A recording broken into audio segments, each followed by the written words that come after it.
Welcome to the Daily Shift. You heard that right. The Daily Shift. The show where we block out the noise and speak truth, train your mind, and help you become the absolute best version of yourself. Leo and Andrew are on their way. You're in the right place. And while you're here, take a breath. We're about to dive in.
The show starts in 30 seconds. You ready? Take a deep breath in and breathe it out. Prepare for your shift.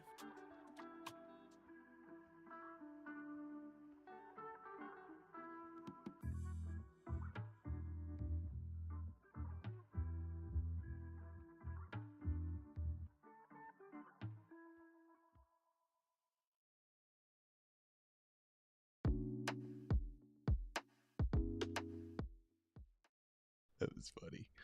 What is going on, beautiful people? This is the Daily Shift, and today we have something special.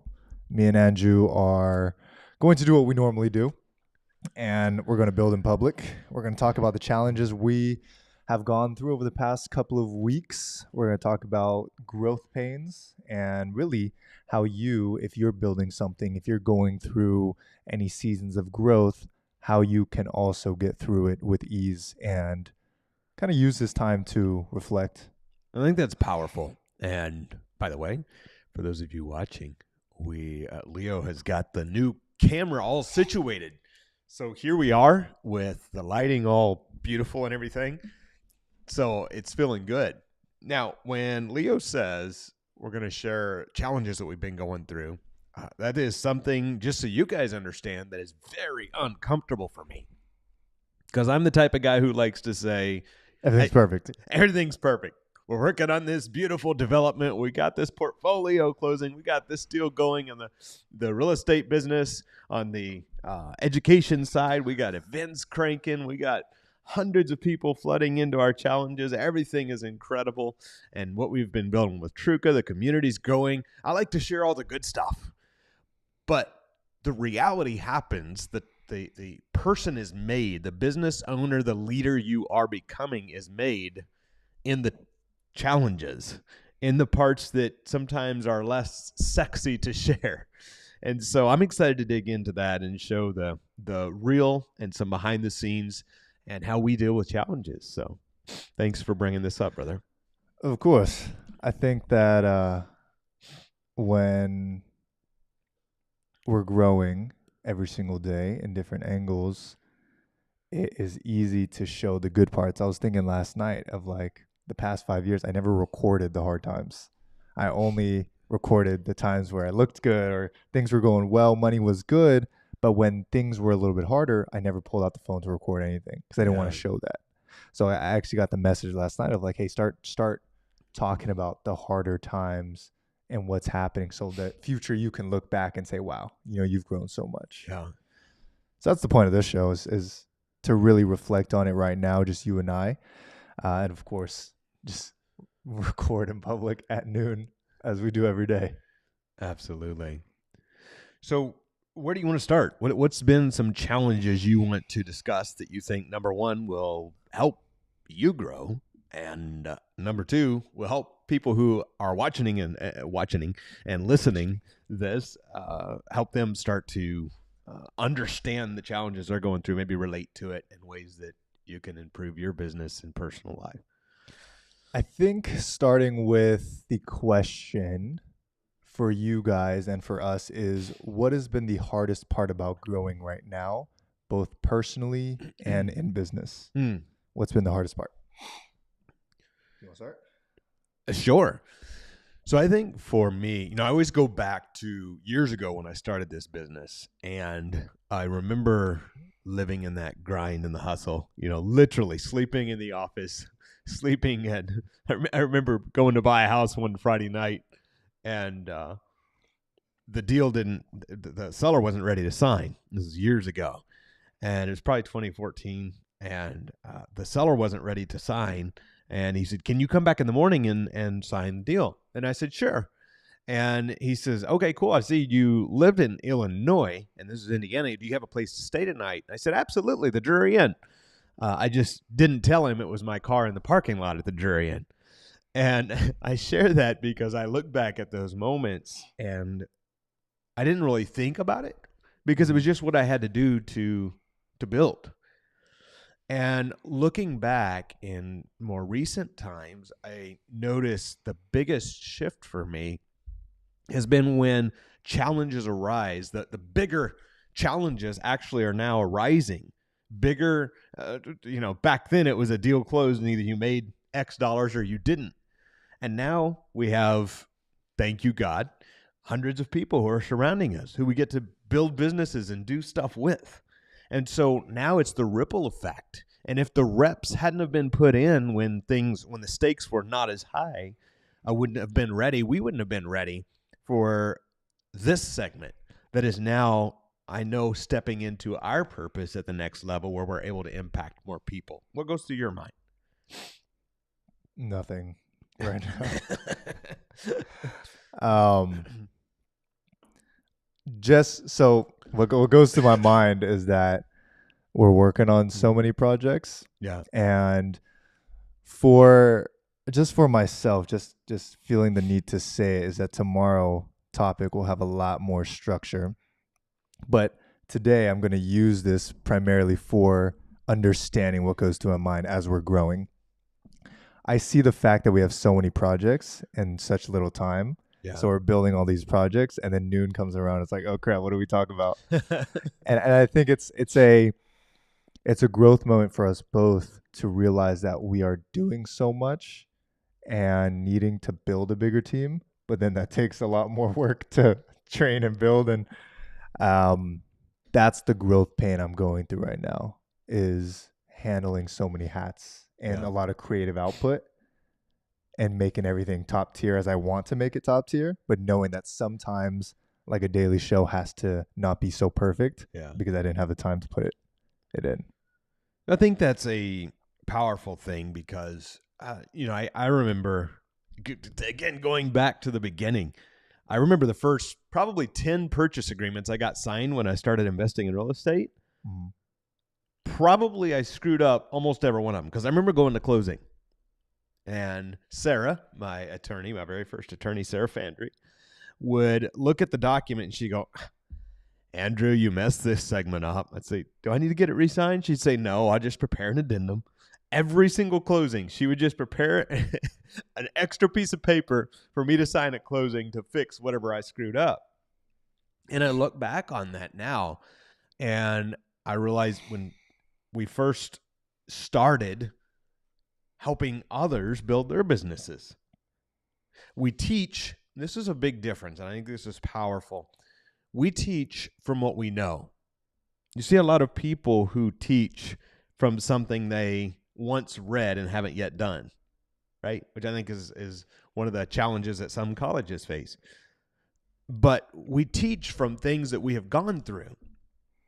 And being able to look at our lives and our business and say, you know what, this is where we got stretched too thin. This is where we said, wait a second, we need to make sure we're serving our core group at the highest level. Let's pause accepting new people in for a moment, which we've done. We've done that at times.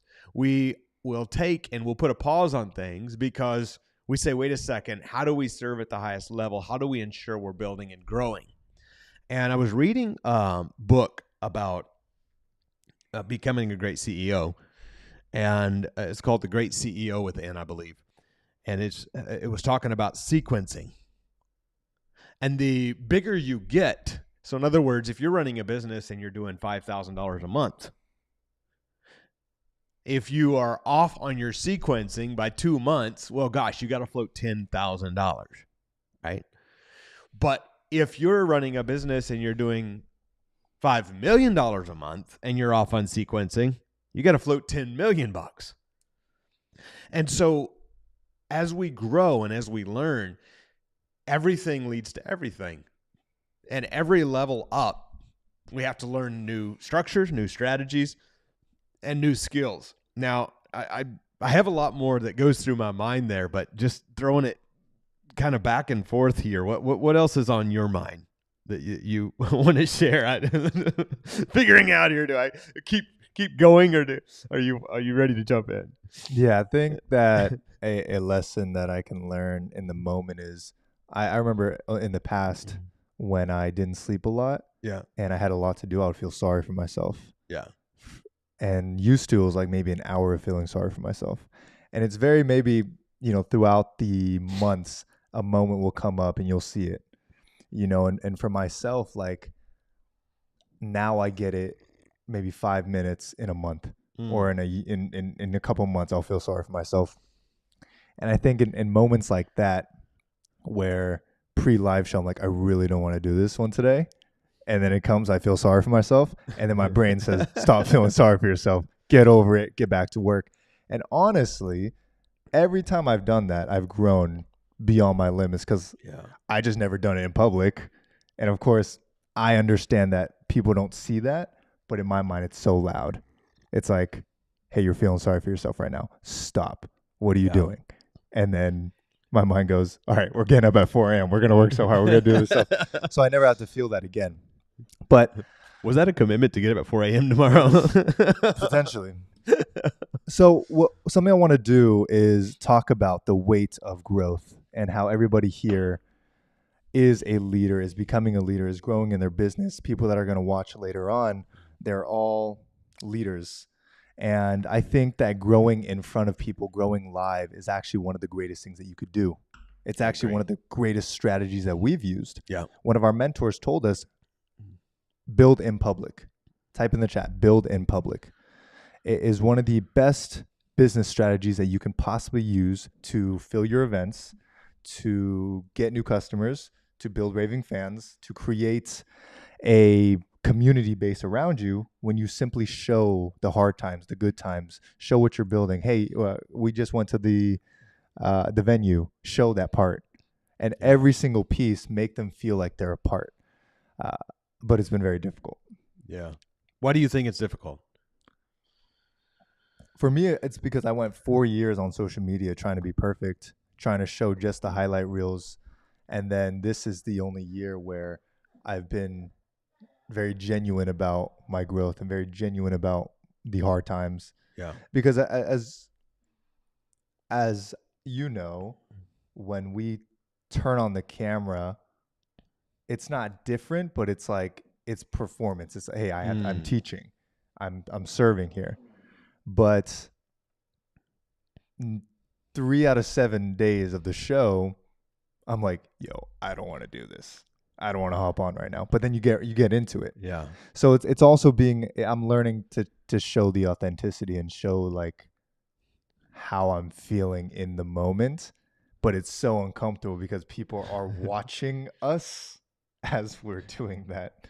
Now, I don't know if this is good or bad. I'm just going to share something that come to my mind as you're talking about like not wanting to do it part of the time. Because I think that's part of business, right? Like some days you get up, you're like so freaking inspired. You're excited to do everything you need to do to call the client, to close the deal, to grow. And then some days you're like, you just want to pull the blanket over your head and stay in bed a few more hours, right? Right. And I think that's human nature. Something that I did though, and I learned this in the most difficult times, let me think how to say this will make sense. And I want to know your feedback on this. I developed the habit of I never differentiated from what I want to do and don't want to do. So much so that like I did things for way too long in certain aspects that I should have delegated because they wasn't fun or productive for me to handle, except I just looked at, I want to take care of the people around me. I want to build this mission. I want to build this vision. And I say this in the extreme fashion, but if moving this table and setting up a light system, which should probably be delegated, just example, moving this table and setting up the lighting or calling and closing $1 million deal, obviously one is more valuable than the other in terms of time, but I have zero preference as to which one I do. Because if setting up the lighting gets us ready to help, may attract the $1 million deal, it may help us help someone who is the right connect, or closing the $1 million deal may get a big, beautiful wire into our checking account. Okay. And so I never differentiated like, crap, I really don't want to do this thing right now. I just said, I'm doing things that lead toward the mission. What goes through your mind? Are you saying to differentiate, or are you saying that you did not differentiate? I'm saying I didn't differentiate for most of my years in business. And that people should differentiate. I'm not saying they should or shouldn't. I just wanted your thoughts.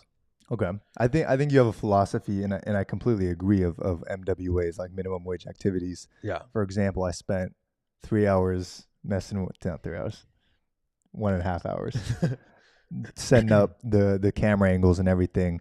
I could have in 5 minutes called our videographer to drive out here to do it and then work on another project.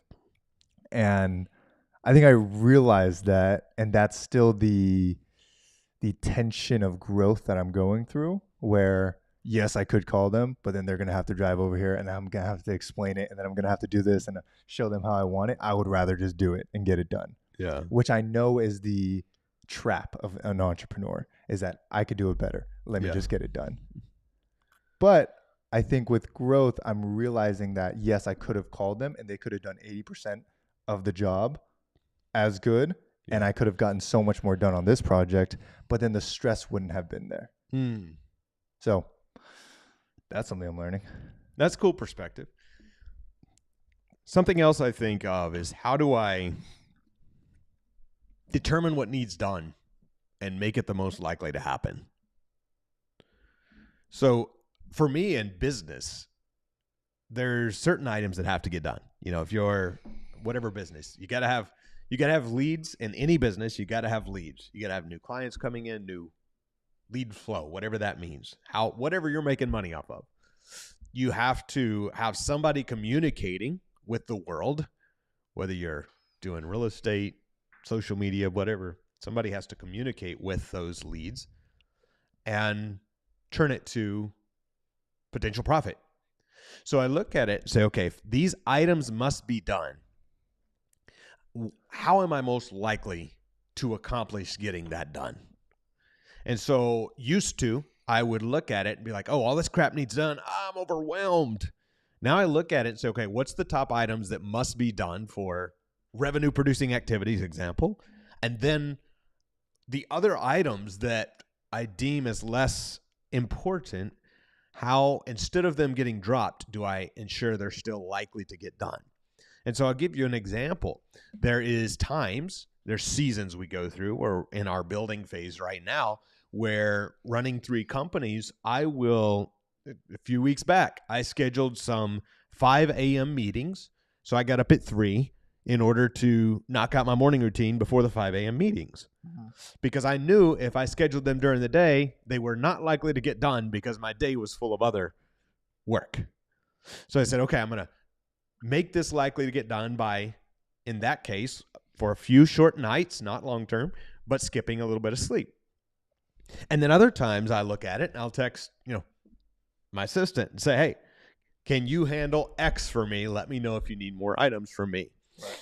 So for all of you asking yourself, how can I position the items I know need done to be most likely to get done? That is a game changer. How do you recommend they do that? Ask yourself. You'll be honest with yourself. When you're making a list, am I likely to do this? You know that thing you keep moving, like, I need to change the oil in my car, right? You keep moving it. You're like, I'll get to it next week. That's not likely to get done. On Monday, if it's on the list for the week, you already know on Monday that you're not going to probably get to it because you're busy, right? So then, is that something I should let go? It's not important? Or is that something I should delegate? Or is it important enough and it's not delegatable, so I need to actually put it on the calendar? So if you can determine what it is you need to do, and then make it more likely to get done. I'll give you an example. If you keep forgetting to eat, make a note if you want to eat at noon to Uber in food at 11 a.m. Super simple. If you say, hey, I want to do X amount of sales calls, put it on the calendar to do X amount of sales calls at X time today, just like you would any other meeting, and treat it like that meeting. So if you can start to control your day, control your time, and control your habits, now you'll be constantly on the trajectory that you want to be on. I want to show this framework for a minute. I remember first learning it. Whoa, HD cam. Oh, well. It is the Eisenhower matrix, which goes urgent, non-urgent, important, and not important.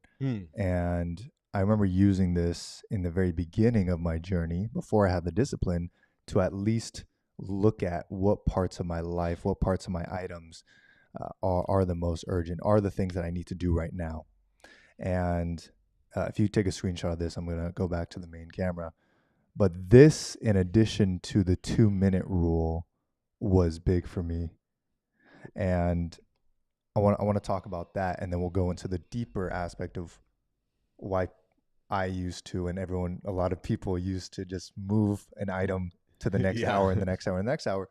But the Eisenhower matrix allows you to prioritize. And then the 2-minute rule is important, where when you have your whole to-do list, when you have all the things you need to do, if anything can get done within 2 minutes, like texting someone, you get those done first. And then you knock out like 10, 20 things. And now the list is like 7 things instead of 22. Yeah. And it becomes a lot less overwhelming. But why do you think that both you and I and a lot of other entrepreneurs see a task that is important, like making seller calls, but we keep pushing it and we keep moving it to the next day, and keep saying tomorrow? Most of the time in my personal life, I found that if something keeps getting moved, it's because I'm dreading doing it.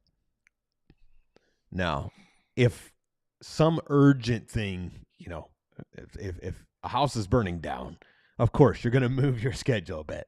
There's some major urgent thing pops up. Okay, that's probably not a sign of anything. That's just a fact that something urgent happened. But if you find yourself moving that thing more than once, almost inevitably, if you look at it, you're always working to avoid it. I really need to grab groceries. What's going through your mind? Well, I feel like that's like the no duh part. Yes. But like, how did you stop doing that?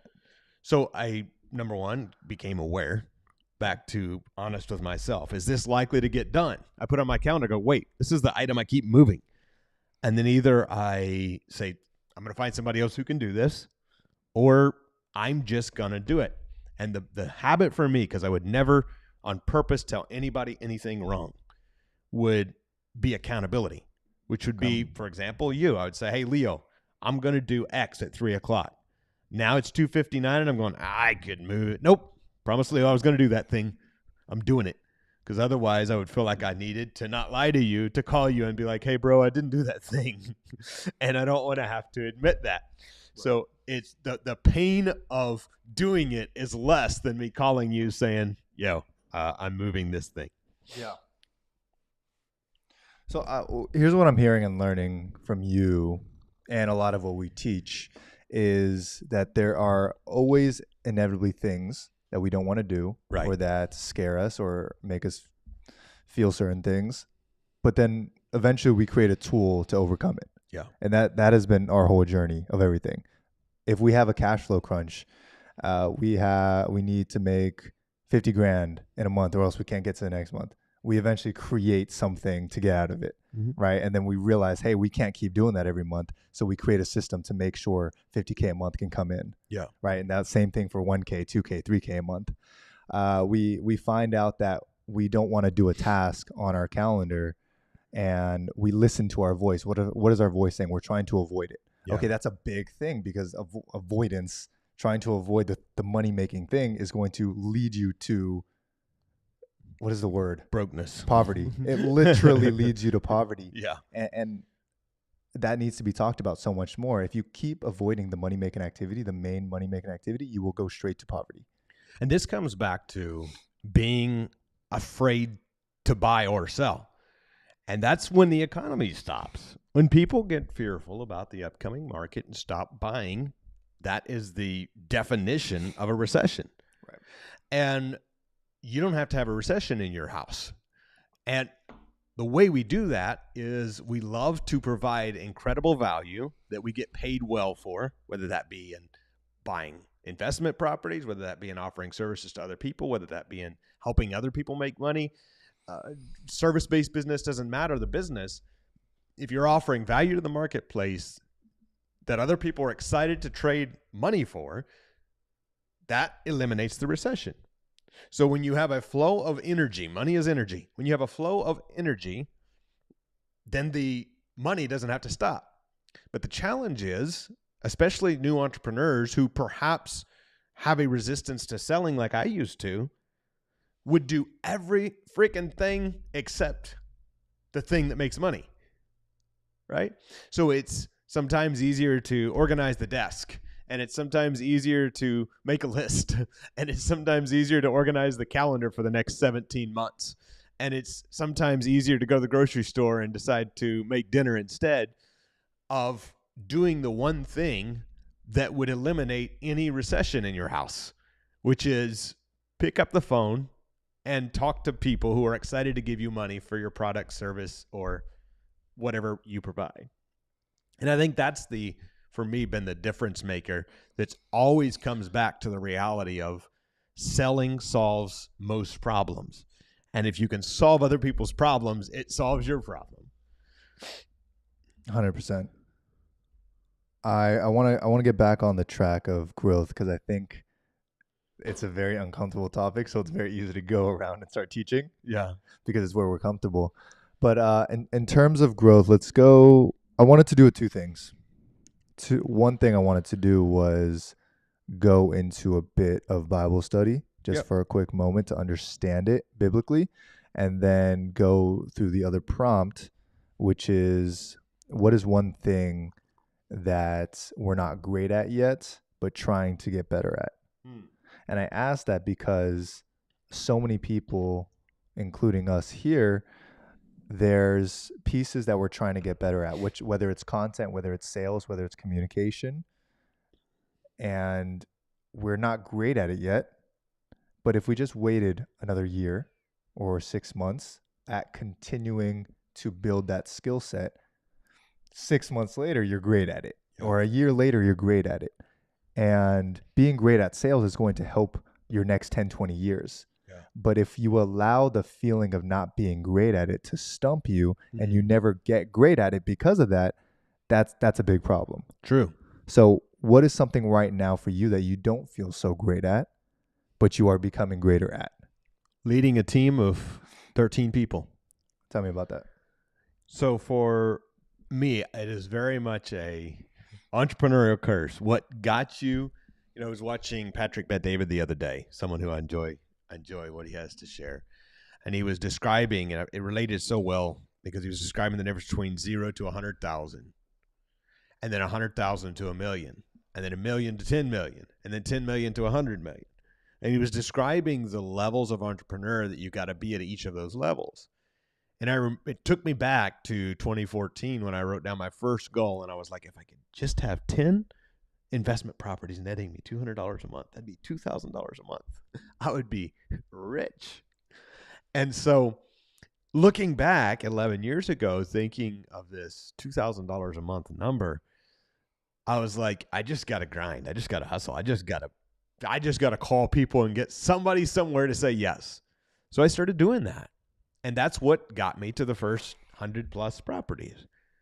Now, the challenge with that was that type of grind and hustle, when I started to build a team, caused me to not delegate and empower the team in the way I was supposed to, in the way I needed to lead to the next level. So I became this loop of do it myself, attempt to hire a team, not pick properly, not lead properly, go back to doing it myself, and self-validate the fact that nobody could do it like me. So that's the cycle I ran in for a period of time. Now, in recent years, the last 4 or 5 years, we've been going an incredible team. We've been building, and we, been up to 10 team members for a while, 11 team members for a while. That was, I don't want to say totally comfortable, but it was, we got used to that. And now increasing that again, being up to whatever we're at now, 13, 14 team members, and knowing that that's likely by this time next year to expand substantially more, I'm going, wait a second.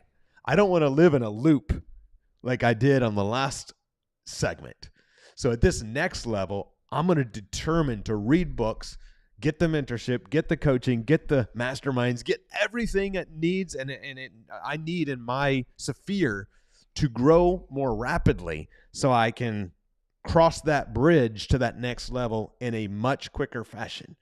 So I've been having conversations every single week with people who are substantially ahead of me in the aspects that I want to be growing in.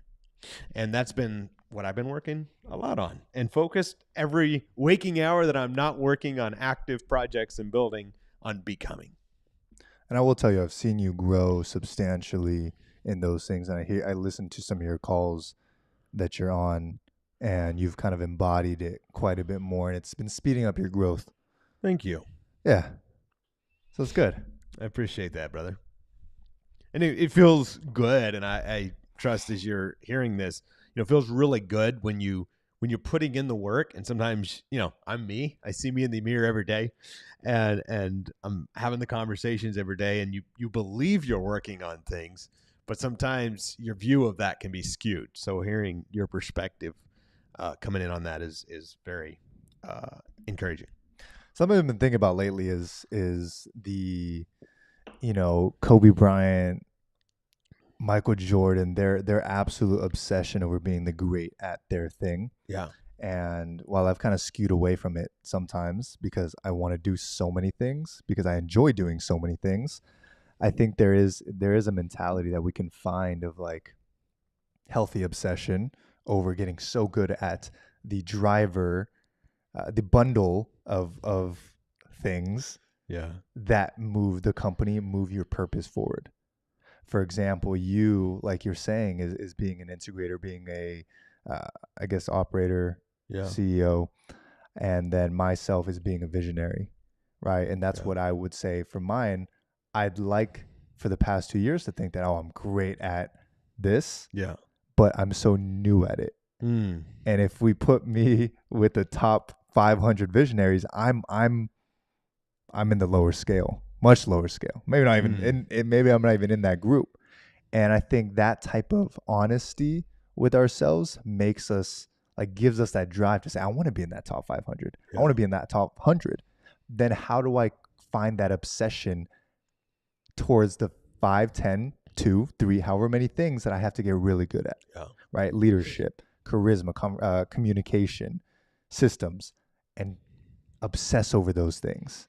It's just something I'm toying with, the idea, because I like that type of structure in my mind to get so good at one thing or a few things. I think that's powerful too. And as you get closer to excellence in a particular area, the pool of people to learn from in that area gets much smaller. If you're wanting to get to your first $10,000 a month, there is a substantial amount of people. I didn't pull numbers on this, but a substantial amount of people who are already doing over 100K. Boom. You learn from one of those that's aligned. But now when you're getting to $1 million, well, there's a substantial amount of people, but less. Now when you're getting to 10 million, every level your circle becomes smaller of people who have been down that road further than you, and finding the ones who align with you in addition to that is a powerful feat.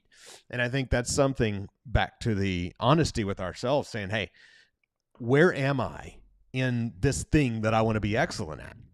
And I know that there's certain things that I want to be really good at. And for me, that is exactly what you were describing, being that integrator, being that person who can bring things to fruition, all from knowing the network I've built over the last several years. That's why we pull together incredible people all the time. Absolutely. I want to show this graph real quick. As you were talking, it reminded me of an exponential curve graph. Let me find one that makes just a little bit of sense. But I was looking at a J curve, which I'll show you in a second. But back to the idea of doing something for a period of time, and it feels stale, it feels stagnant because you're not growing so much, but it's growing just a little bit at a time. And then at a certain point, like you see here, 2 years, that's when the J starts. It absolutely takes off. So a skill set in sales, skill set in leadership, like for example, with you, you've been doing this for 5 years, or maybe 10 years of leading a team. Mm-hmm. And now we're coming to a point where the business is having a lot of growth, and it's kind of, the fruition is later. But you had to have put in the 10 years. I had a buddy who built a startup, a very successful startup.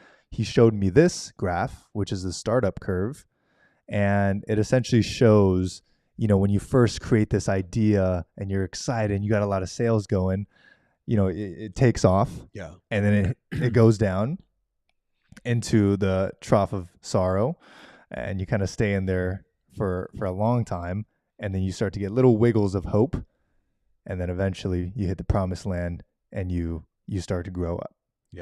And I think that gives me so much hope for everybody, but also for us, because we've seen that same graph in terms of our skill sets, in terms of certain businesses that have worked really well. And we've also seen things that we've built that did not get through the trough of sorrow because we couldn't get through it. And I remember for myself, I would jump to another thing as soon as I hit that point, because I didn't know that there was a promised land that could get me through. So if you are in this area or you are in this area of development, just know that there is a point where inevitably you will take off. Because all the years that you've built before compound to the next year, to the next year, to the next year, to the next year. And you just got to keep going. I think it's a powerful thing. I remember in 2019, 2020, when I went through a very tough time, and I remember applying for loans. I remember praying something would sell. And I remember going through that very low time, and upon the completion of that tough time, coming out on the other side of that tough time, I am grateful to everyone who predicted my failure. I'm grateful to everyone who turned me down for a loan. I'm grateful to everyone who caused a deal to fall through, because of the tenacity, the alligator skin, the creativity that gave me to succeed in the face of impossibility. And I share that because coming out of that is where I met the best people in the world. I shed the people who weren't meant to be in my life. That's where our brotherhood was born. That's where the team began to grow in the way that it was meant to grow. The wrong people again just fell off. The right people came in. And I share that because I think it's such a powerful thing as you're going in your business through those ups and downs, to know that if you are on the right track, on the other side is so much greater than it was before. And it reminds me of the book of Job, where when Job lost everything, right? He comes back. He didn't just get what he had before he lost it. God said, I'm going to give you double of everything. And Job come back after he lost everything and had twice as much. And I think of that sometimes because when we go through that rebirth, like the caterpillar goes to turning into a butterfly, it is on the other side of that really your purpose and your creativity and your gold shines through like it was meant to. Absolutely. So we have a couple of verses pulled up. I want to ask you, Andrew, what they fully mean, and we'll dive a little bit deeper. But we have here James 1, chapter 1, 2-4. Consider it pure joy. Here, I'll share my screen. Consider it pure joy when you face trials, because you know the testing of your faith produces perseverance. So what does that mean to you, Andrew?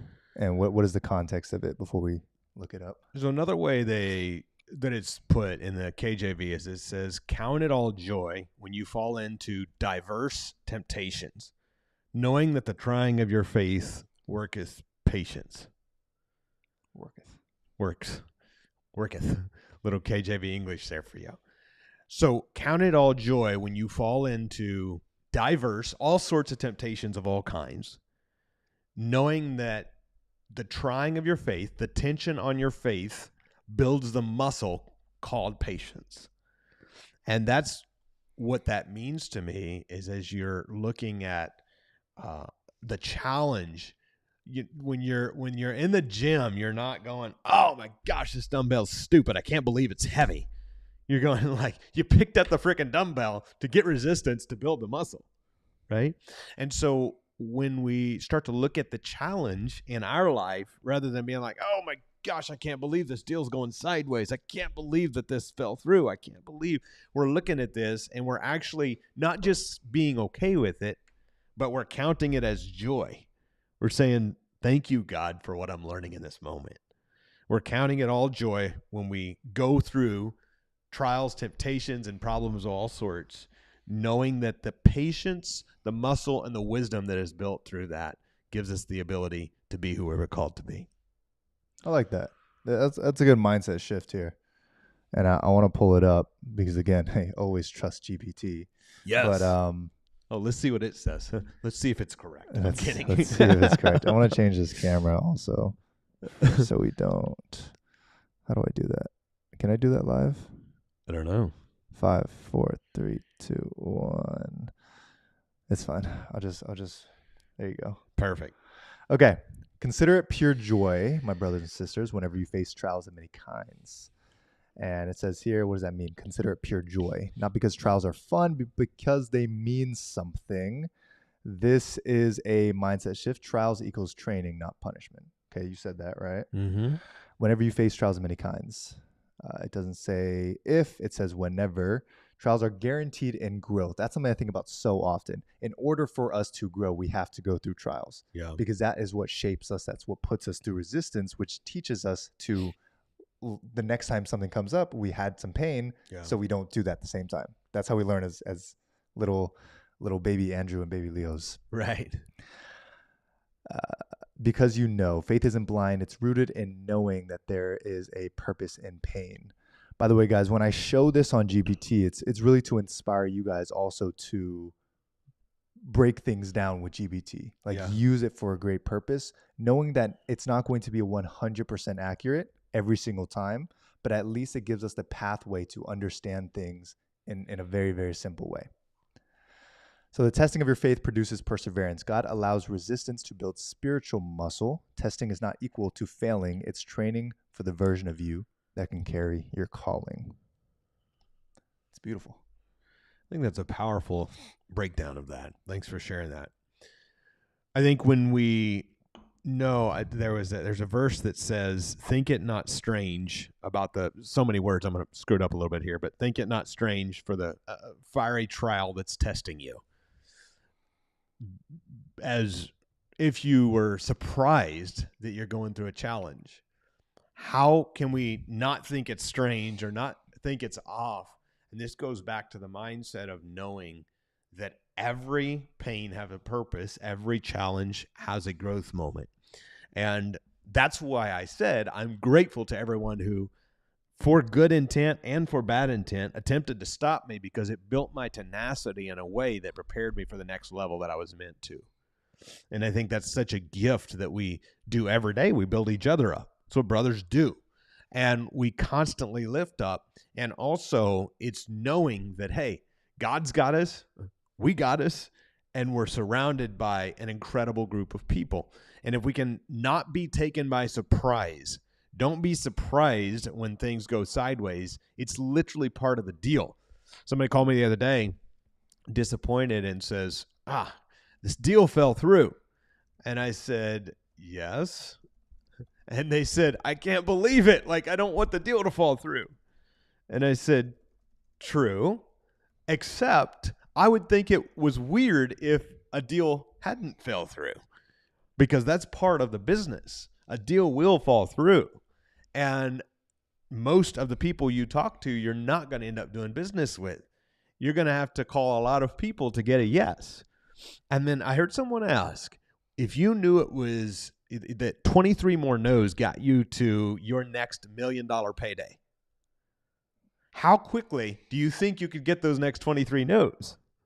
It's like probably in the next hour. Like, you would just be calling people to get that freaking no, because you know after 23 people give that to you, you got a $1 million wire coming to your account. Hallelujah.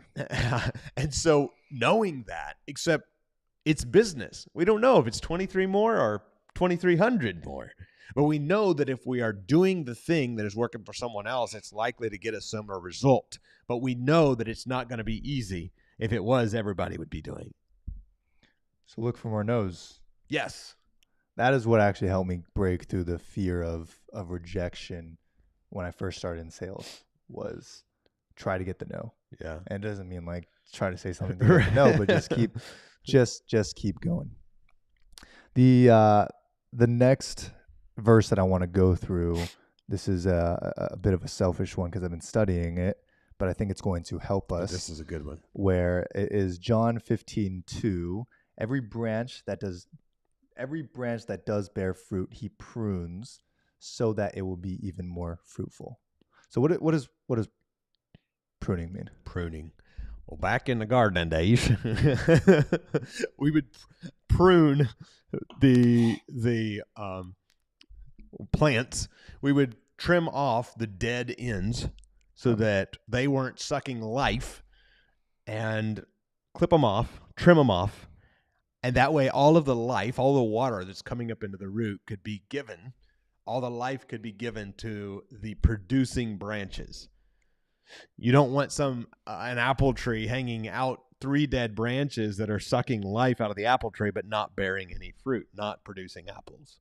Okay. And so to cut off the dead, and this happens uncomfortably in our life when we level up, and some of the dead weight falls off, otherwise known as friends that aren't meant to be, friends who were meant to be there for a season, not a lifetime.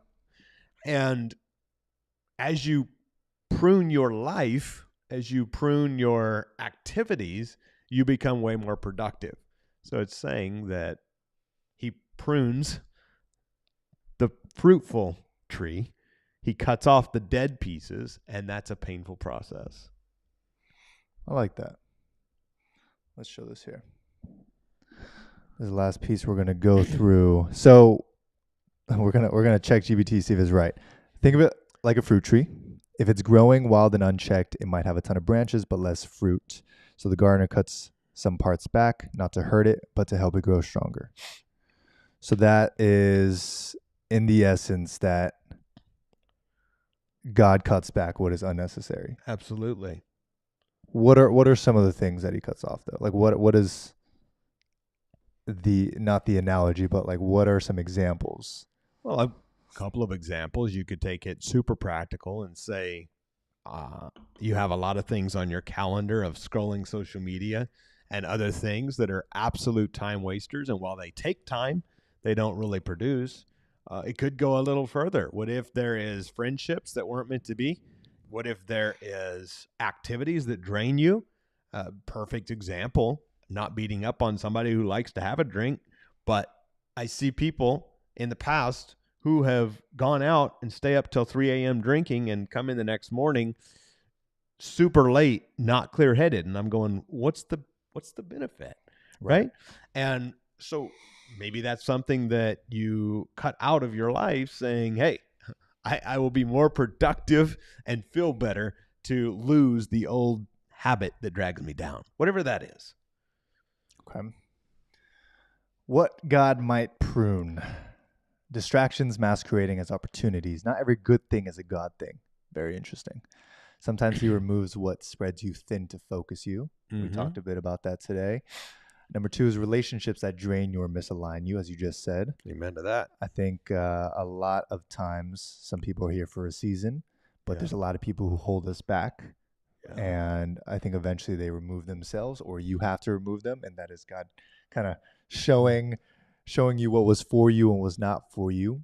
Never discount your true soulmates who were meant to be in your life for a lifetime. Those are special, incredible people.